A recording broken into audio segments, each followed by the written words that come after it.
Happening today. Great. I think it's called Friday morning. Good morning. Good morning, everybody.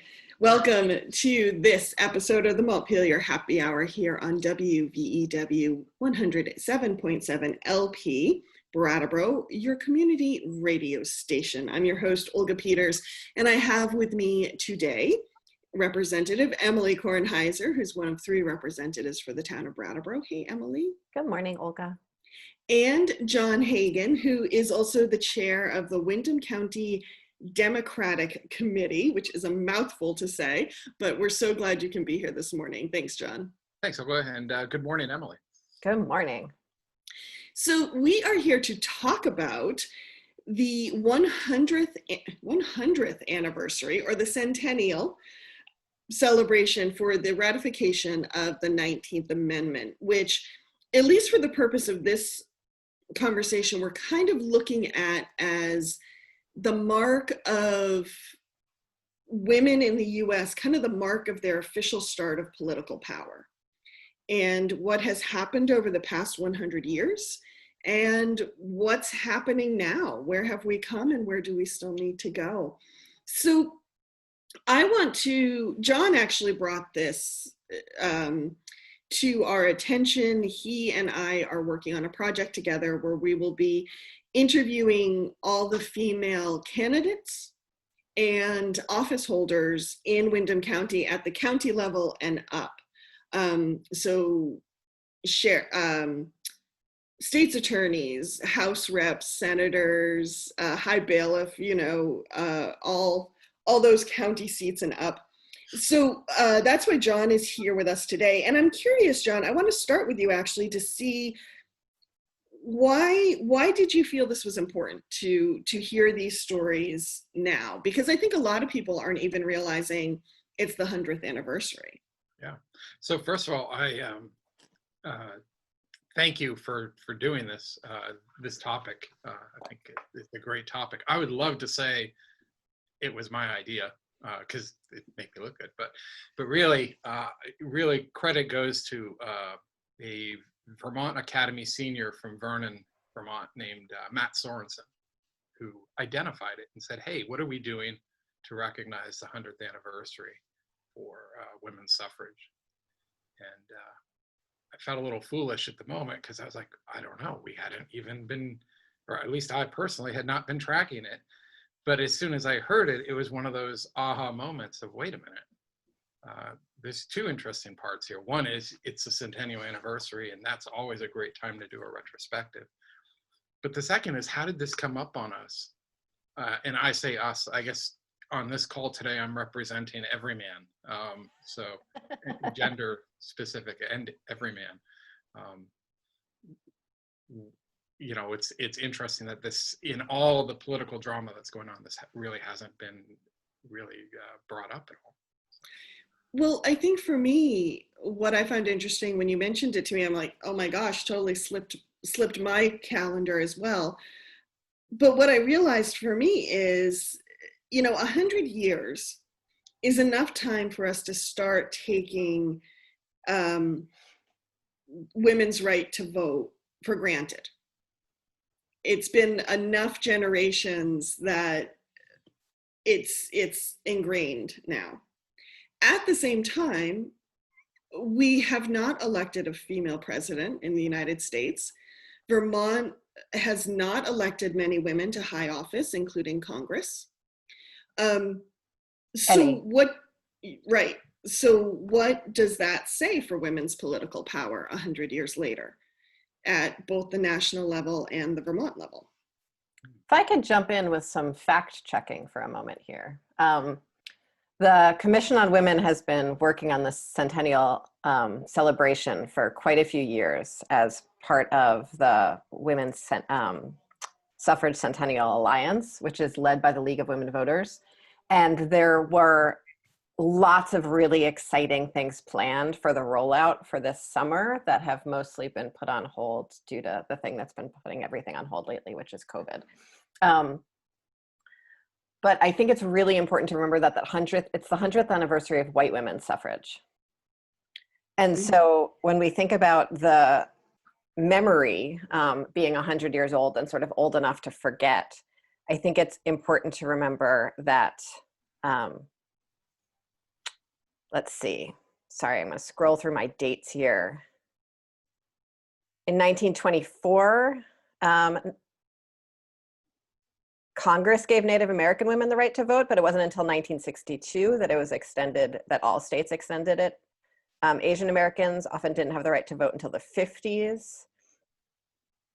And so Black women also. And so we have communities and demographic groups who, like, this is very much still a present generational memory. And I think in other states that might play out much more broadly when we talk about how Black women are sort of the backbone of the Democratic Party. And I think that's very true in other states. And I think part of it is because that fight to vote is still so present between, you know, how the Voting Rights Act has been pushed back, how polls are still very hard to access in marginalized communities, and that, you know, it's people's grandmothers that weren't able to vote and now can. And so it's interesting to think about how this might play out so differently in other states than it might in Vermont with our majority white population. Thank you for that reminder, Emily. I really appreciate it. And I was really showing my lived experience as someone who grew up in Vermont and has basically voted my entire life in Vermont, because when the only times I've lived outside Vermont, I lived outside the United States. Mm-hmm. So I thank you for reminding me of that. You know, that's that also, when I think about, Emily, what you just shared, a lot of, and I have a tendency also to view history in very off and on. So in 1776, we got the right to vote, but we being men, and specifically men with property. White men with property. And then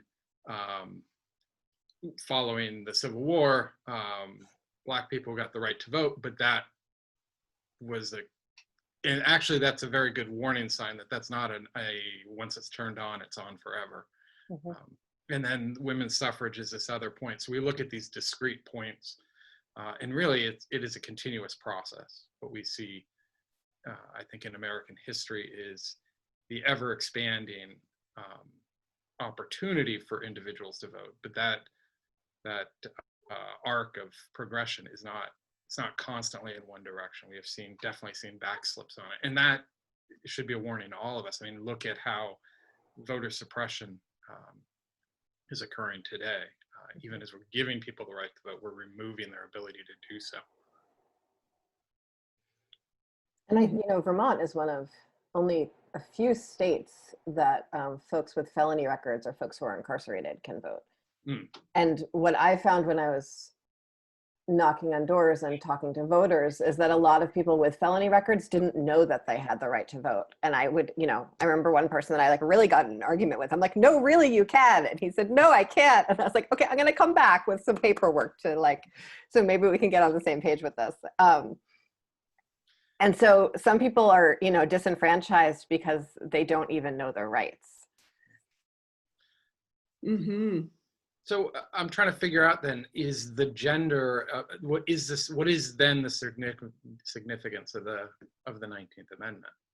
Is it just another point on the spectrum, or is it a tipping point where something significant changes? I don't,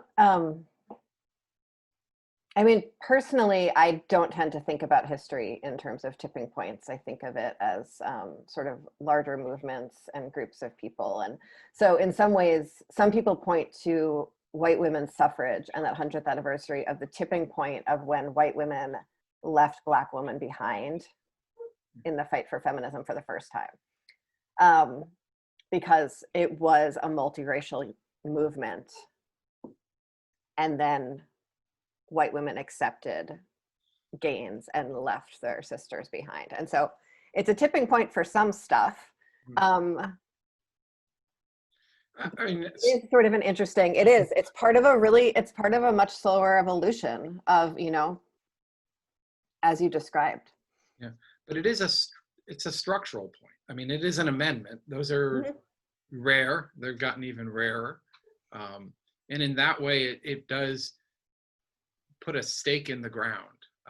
It is hard to back off of that stake. So in that way, I think it does represent a significant institutional change that has to be, even if we do slip backward, it has to be at least reconciled with. What's interesting is, it's been 100 years, so where are we today? Have women, if we just even looked at white women, have white women then seized upon that political power and advanced as far as we thought they would within 100 years? Well, we see an interesting dynamic, I think, in voting patterns. And actually, I think many patterns of women's engagement with public life, that women are likely to vote for other women, but are also willing to vote for men. The same way women are willing to watch films about most anything, but only women are likely to watch movies about women. And I think we see a similar dynamic with men are much more likely to vote for men and will occasionally vote for women. So I think we still see a bias towards voting for men because women might have the right to vote and the right to, seek political office. But so much of this conversation still lies with men, especially white men, sort of taking that next step into, doing their work around equity. Right. So, and I don't think we're there yet. No, and I think, by the way, I'm just putting this out as an idea, is I can't speak for all white men. There's a lot of them out there. Yeah, sure is. And I'm not even certain if this is accurate. So this is just a speculation, is for women, for people of color, for marginalized communities, it is viewed as a progress forward. We are gaining power, or they are gaining power and moving forward in a zero-sum mindset for white men. It is not about progress forward unless you can take a larger, more, broader view of society. But if it's about white male power, it is a loss of that power. So progress isn't viewed as gaining more rights or opportunities. We already had all the rights and the power and and everything that went with it. So it is, I think, a different dynamic as a white male to be thinking about women's suffrage or minority rights, because all of that requires an abdication of this control that white males have had institutionally and culturally. So, and I think there's a lot to be said for there's a whole school of anti-racism training, courageous conversations about race, that if we start with race, everything else will follow. Or that if we develop our policies with the most marginalized in mind, that will naturally ease and improve the situation for all of us. And so the situation of white men is certainly, I think, generally not one of success in America, right? Like we still have extreme poverty, we still have extreme violence, we still have extreme desperation among white men even. And so when we think about what it would mean to share power in a way that the most marginalized have an opportunity for success and a stake in the game, I think that would, by necessity, improve the lives of white men who are caught in this dynamic of always holding on to something that they don't actually have, because really it's just a very few rich white men who have power in America. But that's an incredibly complex story to tell when we're all running around scared. Well, that's kind of the thought that's going through my head is, and maybe in some ways I don't understand the situation because I come from enough groups that, or my identity crosses enough groups that when marginalized groups have received more power or more rights or more access, it has also improved my life, even if it wasn't directly aimed at improving my life. So I've always been very grateful for the work of other people. So maybe I don't fully understand the situation, but how much is it a loss of actual power, and how much is it just we have been raised with such a scarcity mentality and such a definition of power of it's either or. Like even when I listened to meetings at the local level about race, there's still this sense, it's still even couched in phrases of, well, if so-and-so gets more power, so-and-so loses power. It still seems to be that kind of conversation. And I'm wondering how much is that really based in reality, and how much of that is based in just how we have defined power for so many years. And it's a human created situation rather than an actual, a scarcity human thing rather than an actual thing. And I think that's where so much of this conversation can get confused, especially lately, because there's an assumption that just because a woman is in power, she's going to be working on behalf of other women or marginalized people. And so it's, and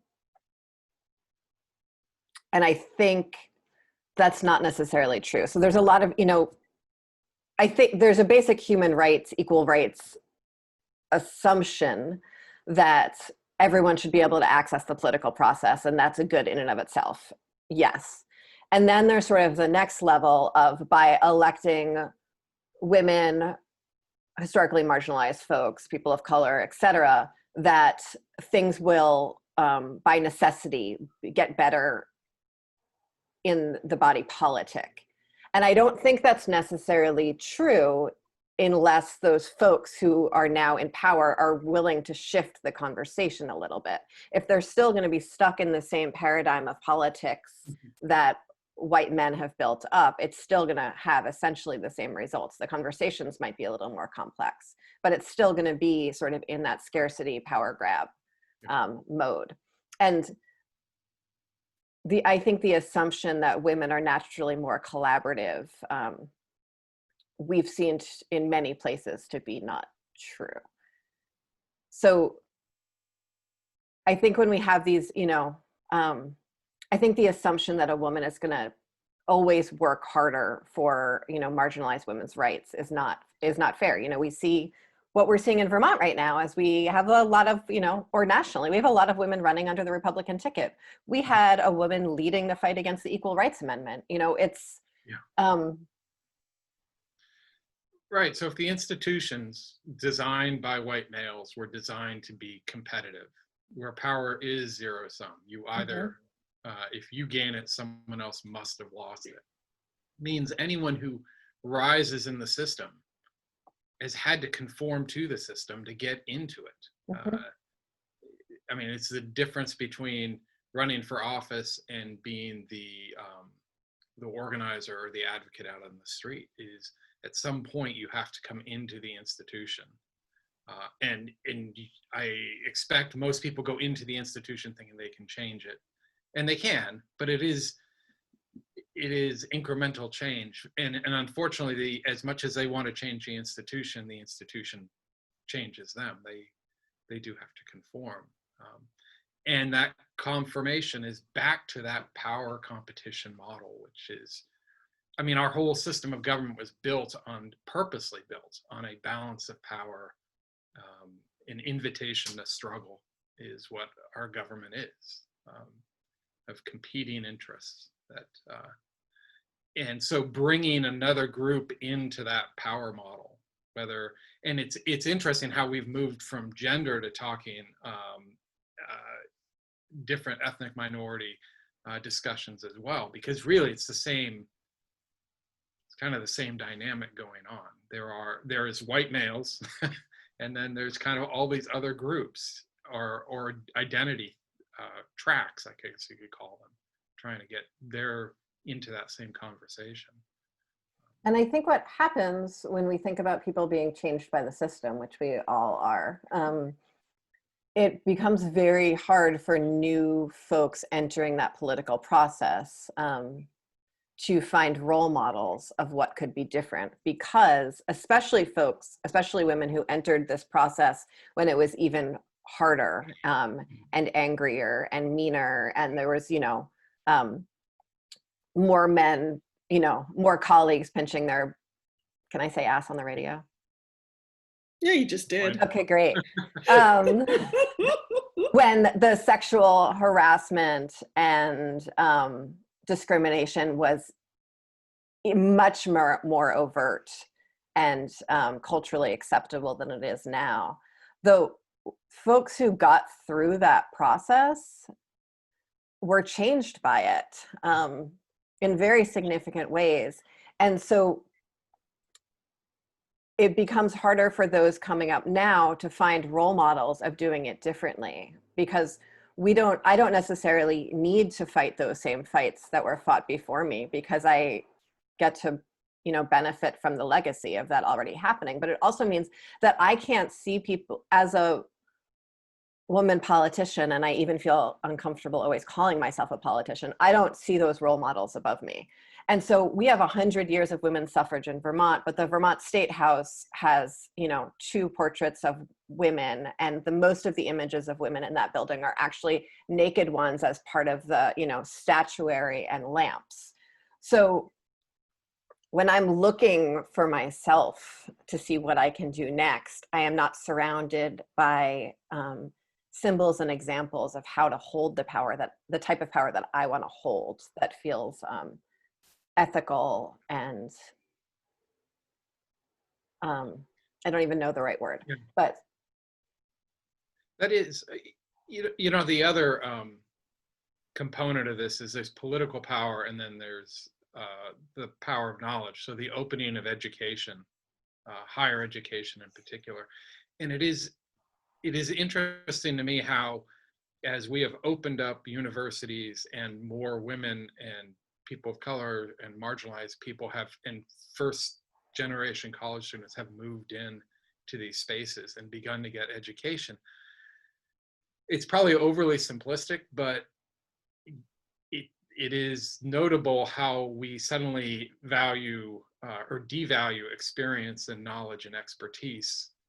And suddenly we're back to that gut feeling again. This is what George W. Bush kind of ran on, that, well, I feel it in my gut ethos, and definitely with Donald Trump.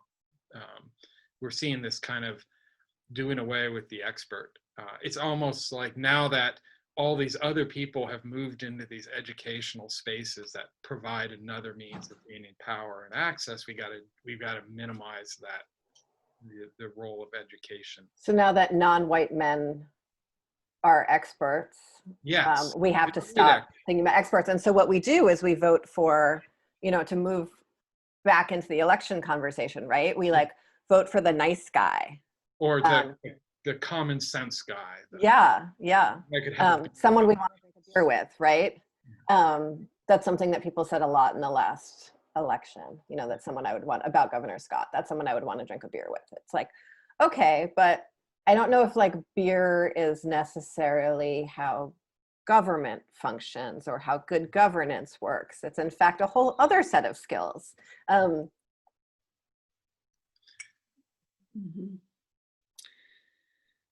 I have so many thoughts going through my head right now. But what, and this is my right-brained circular thinking coming up here. But what I keep coming across as we're talking, I keep flashing on an ad from a cigarette company, and I can't even remember the company's name, but they always would have some kind of, like on one side of it, some kind of historical picture, period piece of, you know, women back in the 1800s, women back in the 20s, whatever. And then, you know, of the time, the modern woman. And they were trying to make a statement on women's progress, but the tagline was, "You've come a long way, baby." Mhm. And I always found That's that contradiction so fascinating. And I think it's a contradiction that a lot of people move through, especially women, of, yes, you've come so far, but then you hit the baby, um, the baby part of the tagline. You're doing right to that last word.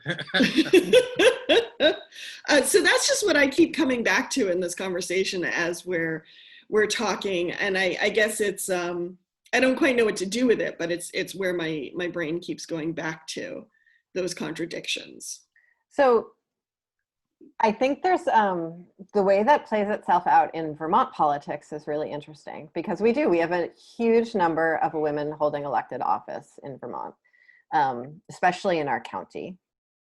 And that's really exciting. And we have, you know, a whole bunch of women on the lieutenant governor's ticket, both parties, all three parties actually. We have a woman in the governor's race, and we have women in many of the leadership positions in the House and Senate. So we have a lot of women chairs. We have women chairs of every money committee. We have a female Speaker of the House, both majority leaders.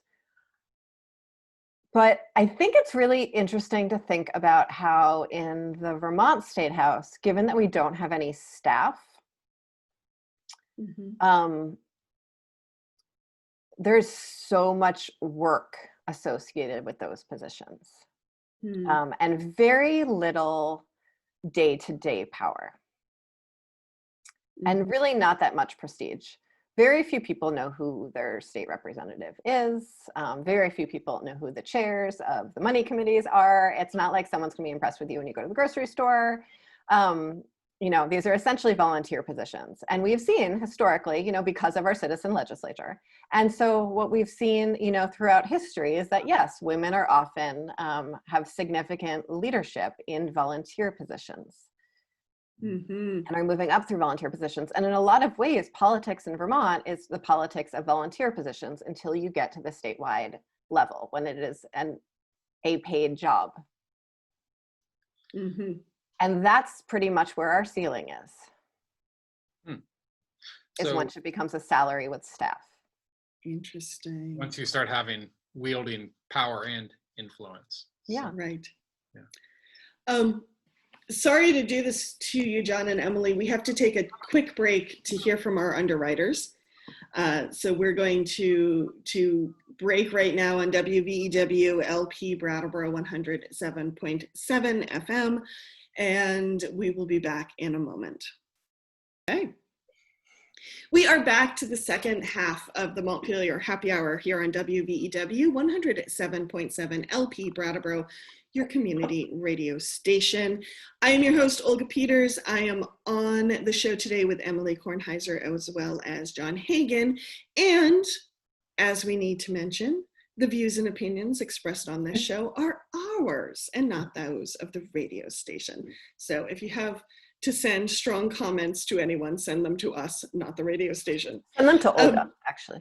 Yeah, send them to me, because, you know, I stress out about them and then I'm like, and I put them in context and turn them into conversations. So for those who were not on Facebook Live and watching us in the break, I just want to bring back into the second half of the session kind of what I'm sitting with right now, which is, as I was saying to John and Emily, I'm really feeling kind of, for lack of a better term, my class. And as we're having this conversation, because I grew up in small towns, small Vermont hill towns, farming towns, and my situation to the power structure, even the power structure of Brattleboro, which is much more urban, compared to where I grew up, even if it's rural in the rest of the state. And, you know, the white men, you know, my family is very mixed, but the parts of my family that are white, I would definitely say they are the men that Emily was talking about, who don't access the system, who are told because they're white they should, but they're actually not part of the bigger power structure. You know, and where my family sits in class, and how I'm a second generation college student. And most of my family up until my generation did not speak English. I'm the first one to fully speak English, with the exception of my ancestry that's English heritage or Irish heritage. Finnish and French were the main languages spoken in my family. And so just kind of sitting with that, and sitting with really feeling how, where am I going with this? My relationship to power structures, and how I have had to work them in my life. Yeah, and I don't know where that's going. It's just kind of what I'm sitting with right now. You know, in thinking about this, we have a incredibly competitive power structure for controlling political power, and it is dominated and has been by white males. So, but the system has to maintain itself. If it doesn't, then you have a revolution. And so if you're in the power position and you're holding it, you need to keep all the white males who aren't winning still happy and believing that they're part of the system. Because if you don't, then you end up with revolution. So what do? You tell them, you tell the 70% or however many percent that are never going to have the power and the affluence and everything that's promised. Hey, at least you're not these other people. You're not the women. You're not the minorities. And that's the relief valve. So as that pressure builds up among frustrated white males who are told, hey, we are the holders of the power, but somehow I'm, you know, feeling overtaxed and overburdened and undervalued and not heard and have no power. Instead of that angst and that pressure going up and addressing the structural problems, it goes out through a safety valve, which is, I still have control over women, minorities. And if they get any control at all, that undermines my very position as a white male in the lower socioeconomic class. It takes away the one thing that I had left. And that's something that in Vermont, I see the Republican Party addressing really effectively. I don't know if effectively is actually the right word at all. That's something that I see the Republican Party finding, communities that the Republican Party finds real resonance with. And because of the way Democratic power is concentrated in Chittenden County, often amongst those with wealth, because that is how, you know, power behaves, we don't often see Democratic candidates with the skills to navigate sort of that other side of helping everyone access power, with naming that, you know, what hurts women and people of color is also what hurts poor white men. Yeah. And so that real paradigm of, you know, lifting all boats, or whatever other terrible idiom we want to use, is, I think, what is going to be required if we're going to have a Vermont politic that genuinely does work for all of us, not just the select few. And it's going to need to meet the needs of folks in the hill towns that have felt forgotten for the entire 100 years of women's suffrage and before that. You know, Frank Bryan has these, you know, great pieces about how the Depression never came to Vermont because it was always here.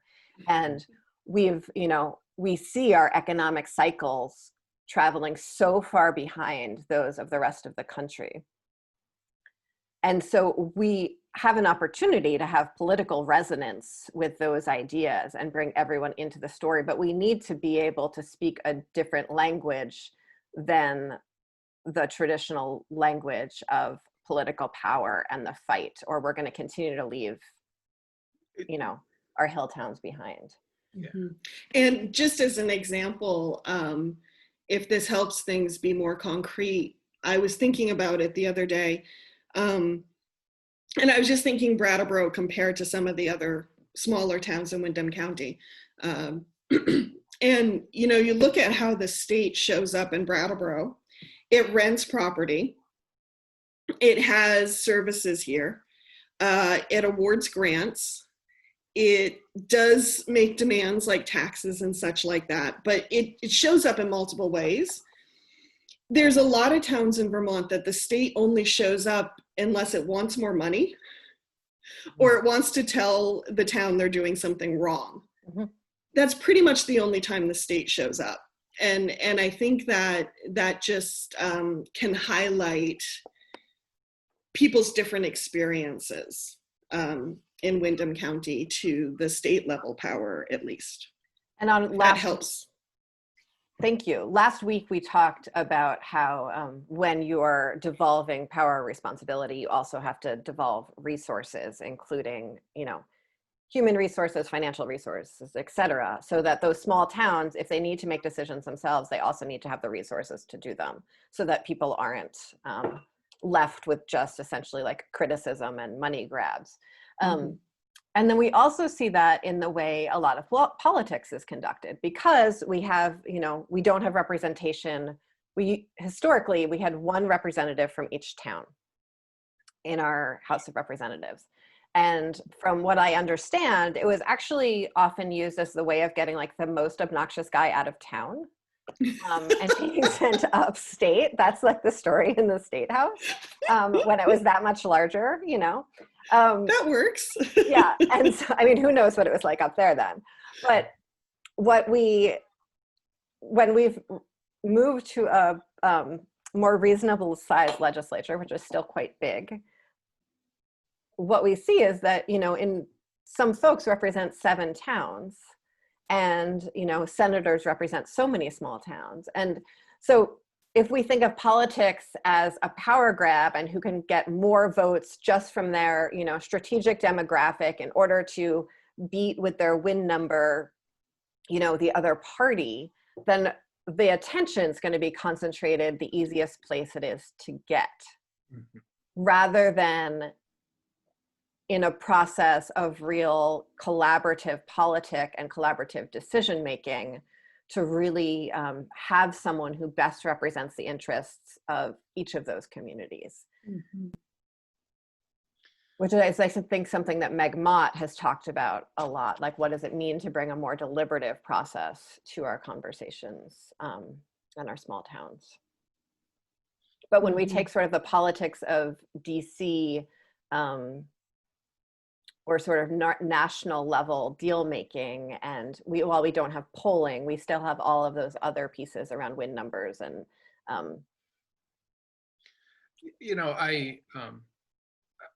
I come back to that that term that a colleague of mine had brought to me, of invitation to struggle, and that's how our government is designed.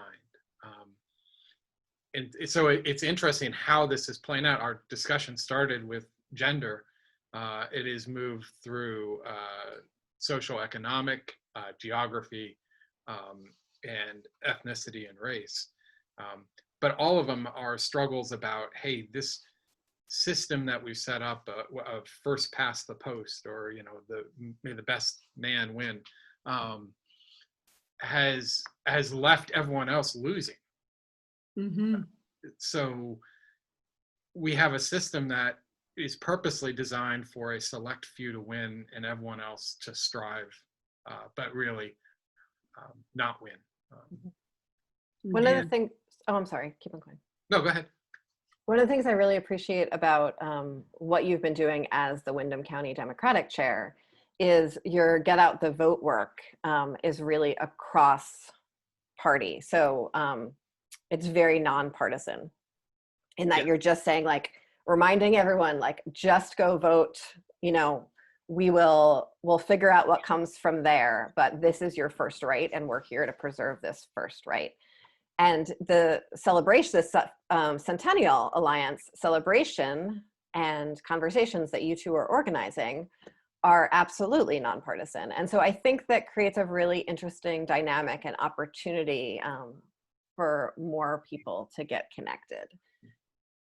And you know, as a Democrat, I do have my bias. It is not lost on me that when I bring up issues such as, hey, let's get everyone out to vote, let's recognize women's suffrage, let's get people filling out the census, I have to defend those as, I have to defend the fact that those are nonpartisan statements. They are not about which party you're from. They're just a general statement of, yes, I clearly want to turn out the Democratic vote. That is my role as the Democratic chair. But at a more fundamental level, it's just getting Vermonters out there to vote, to own that power, that little bit of power that they have. Because if they don't own that, they're not going to get any more. Mm-hmm. Mm-hmm. So, Well, I I'll think give you my that's 5-minute warning. I did want to give you my 5-minute warning that I will have to leave in 5 minutes, and I apologize for. No, that's fine. I'm going to hold my comment and say in the last 5 minutes before you have to go, are there any other thoughts or insights you want to bring to the conversation? I have a thought and insight I want John to bring to the conversation. So last night when we were emailing about what we were going to talk about today, I said, well, we should talk about like why the white guy is the one, doing the Suffrage Centennial Alliance conversation. And so, Yeah, I was wondering that too. And so I asked you what's it like to be a white guy doing this? And you said, that's something that I spent a lot of time thinking about. Yeah, when I first heard the question, I was like, oh, that's pretty funny. And then I got to thinking about it and thought, wow, first of all, white guy as an identity is just an interesting concept in itself. It's very rarely used as a qualifier for white male doctor or white male professor. I mean, just professor, doctor. Yeah. We don't need the white male. We don't, because everyone assumes that that's who it is. If they control power, if it's a governor, or from my military background, if it's pilot, we all have that image already in place. So it is, kind of back to what I was saying earlier, when your entire, boy, speaking for all white males. Ooh. No, just speak for yourself, John. Speak for yourself. Good, That's one of the things that white men often do. They defer personal conversation to this every person thing. So just speak for yourself. Yeah. Okay, speak for myself. I retired from the military a few years ago and moved to Windham County. I grew up in Burlington. I have spent only since 2014 as a resident in Guilford. I got active in the Democratic Party in the county probably around 2015 or 16. And somehow I'm now the party chair. And it's not lost on me that I'm a white male and I moved into that role. In the same way, with very little time or experience here, I ended up as a board chair for a nonprofit in the area. And there is, part of me thinks, well, yeah, I maybe I bring some competence, or maybe I bring a skill set that people are looking for. But then I have to think also, well, what else am I bringing into this? Why wasn't there someone else who wasn't white and male invited into that position? And so, and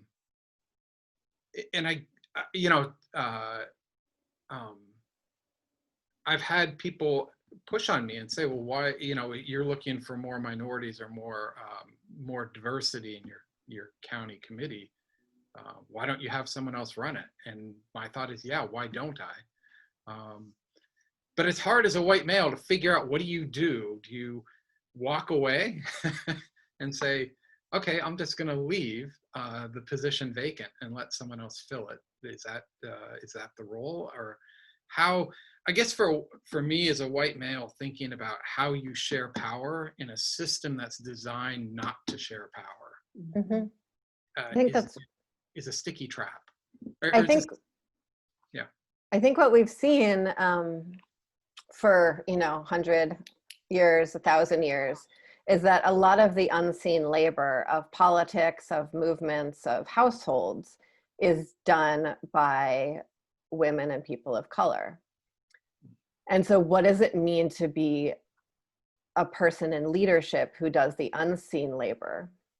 And the voice comes from someone else, or the decision making comes from someone else. What does it mean to truly become a servant leader? Mm.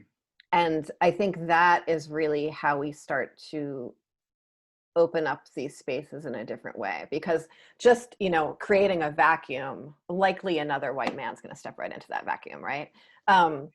And it doesn't do anyone else who's being served by that coalition any favors if there's a power vacuum. So what does it mean to hold that power in a way that is deeply collaborative, that isn't leaving someone else to do all of the day-to-day labor? We see across, certainly in our own county committee, but I think across, nonprofits and organizations, that the clerk or the secretary role, the taking notes role, et cetera, that's, Yeah. that's where so much of the labor lies. That's often done by women. Like I said, committee chairs, majority leaders, that's where so much of the work of governance and politics happens. And so I think that's really one of the interesting questions. What does it mean to hold power as just the person who does the work, but not the person who gets the glory? Yeah. I would love to stay on for this conversation. I do have another meeting I have to get to, so I'm not backing out when things start getting, we'll have to continue this. But Emily and Olga, thank you very much for inviting me to join you today. Thanks. Well, thank you for joining us and for the great conversation. Have a good day, John. All right. Bye-bye now. Bye. Bye. Yeah, what I'm sitting with is, while we started, as John mentioned, with the 19th Amendment, what we really are talking about is power. Mm-hmm. And I'm really struck by, I thank both of you for making it so clear that our system is built on competition. Because even on the local level, when we are talking about changing systems, how our default, regardless of whether someone is in a position of power, such as the select board, Mm-hmm. or whether they are in a position of advocacy, such as a community group. I'm thinking of last night's select board meeting. There's still this default to fight. And there's still this default of someone's the enemy. And I'm thinking also what you said, Emily, about, how do we change the power structure so it's collaborative, and who's doing the work, who's getting the glory. And yeah, it seems to me that at that core, that need to compete and fight is the first thing that probably needs to shift. Because the folks who aren't part of the fight are the folks with the real power, because we can't even access them. Mm-hmm. And I don't mean this in some kind of like George Soros anti-Semitic like conspiracy theory way. I mean it like, Bill Gates is not part of the conversation, right? Right. Like Right. the people with the billions of dollars are doing their own thing, and they are collaborating. They are not fighting. So remembering that, I'm having a conversation with a constituent about police reform and improving social services. And they suggested that legislators take a pay cut in order to make that happen. And I tried to explain. What kind of pay cut? Well, I tried to explain and I think people don't know that, that congressional members get, lovely salaries and lovely Mm-hmm. benefits for life. And people perhaps don't realize that state representatives don't. We've talked about that on the show before. Mm-hmm. But just the idea that, because I am proposing a solution means that the pieces of that, so the sacrifice connected to that solution must come from me and my body. Mhm. Or I see a problem, so I have to be the one with the solution, rather than we're sort of putting it all into this scrum, and instead of fighting it out, we're sorting through it together and finding shared goals. So, and again, like that's, Robert's Rules of Order sets us up for that. The way that we vote, I think there are few races that are in the primary, which is on Tuesday. Mm-hmm. The primary is on Tuesday, everyone. Please Yes, it is, go the vote. 11th. It is too late to mail in your ballot. So if you still have a ballot sitting on your hallway table, like my partner does, please fill it out, and either in Brattleboro, you can put it in the drop box that's behind the town offices, or you can make an appointment with your town clerk, or you can bring it in or on Tuesday, you can just go in and vote like regular, like it's not COVID, except everything will be sanitary, but polls are still open on Tuesday. So please get your vote in. I think there, certainly the lieutenant governor's race, when I talk to people about who they're going to vote for there, I see a lot of folks who instant runoff voting would be a very attractive thing in that race. Mm-hmm. So, that's one way to sort of minimize the winners, losers, like we have to pull out this, clear fight. It's that we're really talking about pros and cons, and well, if not this, then this, and how can we get here? And there are a lot of ways that we could shift structures if we were willing to examine them a little bit. Mm-hmm. Yes, I agree. And, one thing I think we need to sort out too is this sense of competition. And I think sometimes we confuse the competition and, as John was saying, the invitation to struggle. Mm-hmm. They're not, to me, they're not the same thing. The invitation to struggle happens when as many points of views and experiences and backgrounds and histories come together Mm-hmm. and work something out. Mm-hmm. And to me, that's very different from winner takes all. Mm-hmm. And how do we make sure that if we get rid of one, we're not getting rid of the other? Yeah. And because I think sometimes that's what's happened.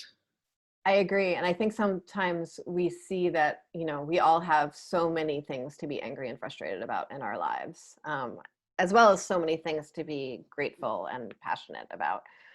But so much of what fuels activism or the story that we want our politicians to tell is based on anger and frustration. Yeah. And so, or unnuanced hope. Those are sort of our two choices. And so we have movements that are fueled by being against something instead of for something, because it's incredibly difficult to add nuance to the for something. Mm-hmm. And so we see people coming in anger, but that does not sustain. No, it's a great motivator. It can get you off the ground. Yeah. But it doesn't build policy very well. No. And so my favorite example of this was the Justice Center that was going to be built in Bellows Falls. I don't know, was that 5 years ago, 10 years ago? And the whole community came out and said, you did not consult us in this process. Stop now. And it was a level of civic activism in Bellows Falls and Rockingham that we have not seen the likes of. Mm-hmm. And yet what happened to all those folks after? Like, what would it take to say, okay, we didn't want this, but we really want, more community development, more economic development, more opportunities for folks in our community that this was on some level supposed to address. Yeah. So, but because that whole thing started in anger and never had the opportunity to transform, it dispersed again instead of being sustained. And I think we really need to look at what can sustain our spirits in these fights rather than just what motivates them. Mm-hmm. Yes. And what I think we're very good at identifying what we don't want, as you said, but we're not as good at identifying what could come after. And what the world looks like after, fill in the blank. And I think some of that is our structure. I was thinking last night when I was watching the select board meeting, working on the RFP around public safety, that I was really watching this, this discussion and feeling like it needed another step before it came to the select board. Mm-hmm. Like it needed, you know how so many state and federal organizations, when they're putting something together, they have a public comment period. Mm-hmm. Like it needed something like that before it came to the select board. And it was reminding me last night how so many of our systems are centered around making a decision, but not centered around the conversation that needs to lead up to making that decision. Mm-hmm. It still felt very much like the select board was in over here and the community group was over here, but there was nothing like in between Mm-hmm. to make it to the RFP. And I wish I could go, I rarely want a time machine because I feel like, you know, as a Jewish woman, like probably there are not a lot of times in history that were better for me than now. But one place I would want a time machine for is to go back to the suffrage centennial and be part of those multiracial conversations to understand what happened at the moment that the Black women were left behind. Mm-hmm. Were apologies made? Were deals struck? Or were people just left in the dust? And what did that mean for what came next? Because I think there's so much to learn from that particular moment in history and from all of those moments when a compromise was made and who the compromise benefited and who suffered from it and how those conversations happened. Because because compromise is essential to life. Yes. But yeah. Yeah. And on that note, we are unfortunately out of time. So Emily, do you have a toast for today? So voting. Yes. It's the best. It might not be the best we can do, but it is the bare minimum. Hear, hear. Voting is harm reduction. Hear, hear. Glad lots of people can do it here in Vermont. Yes. And remember to get your ballot in on the 11th for the primary. Yes. Because that is step one to the general election. Indeed. Emily, where can people find you if they have questions or concerns? EmilyKornheiser.org, ekornheiser@gmail.com, ekornheiser@ledge.state.vt.us. I'm realizing that I say ledge, but it's actually probably leg, just short for legislature. And Facebook, Instagram, Twitter. Fantastic. And you can find the Vermontitude. You can find the Montpelier Happy Hour on the Vermontitude Facebook page, the Vermontitude SoundCloud page, and at 2 p.m. on Friday on WVEW 107.7 LP Brattleboro, your community radio station. Have a good weekend, everyone.